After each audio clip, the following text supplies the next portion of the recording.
In example 2, he wants us to evaluate the sine, the cosine, and the tangent for 45 degrees. So the first thing I'm going to do is construct a right triangle. This time I'll draw opposite the one I did for example 1. Right angle there. And so it's called 45 degree angle right here, which means this is also 45 degrees. This is something you're going to have to memorize. A 45 degree right triangle, since the angles are the same, the opposite sides are going to be the same, so we'll just both call them 1. And then 1 squared plus 1 squared is 2. And then you take the square root. So the right triangle is all, the 45, 45, 90 is always 1, 1 square root of 2. You need to memorize that. Sine of 45 degrees, though, is going to be opposite, which is, let's call this the angle we're doing right here. Opposite's going to be 1 over the hypotenuse square root 2. Then you have to rationalize it by multiplying the top and bottom by the square root of 2. And you're going to get an answer of square root 2. And square root 2 times square root 2 is square root 4. The square root of 4 is 2. Cosine 45 degrees is going to be adjacent 1 over hypotenuse square root of 2. Notice they're exactly the same thing.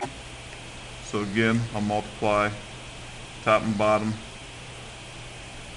times the square root of 2.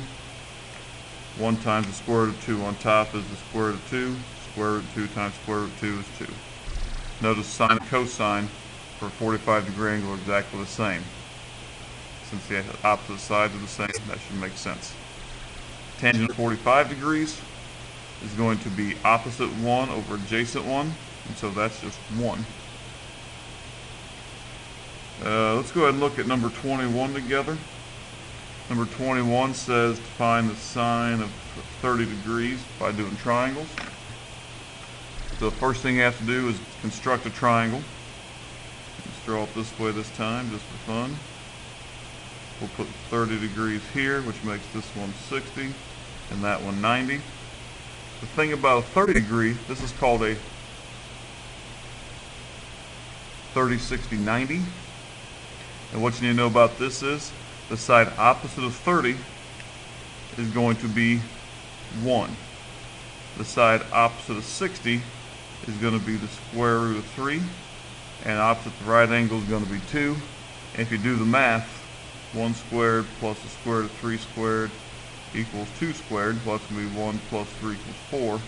So that checks out with Pythagorean theorem. You need to memorize this as well. This is the 30, 60, 90. 45, 45, 90, memorize those side lengths. Going back to the example, sine of 30 is going to be opposite over hypotenuse. Here's the 30, so the opposite is 1, the hypotenuse is 2, so the sine of 30 degrees equals 1/2. Let's also convert this to radians just to review that. 30 degrees times pi over 180 is going to be 30 pi over 180, which is pi over 6. So this means also that the sine of pi over 6 equals 1/2 as well. Just throwing it out there.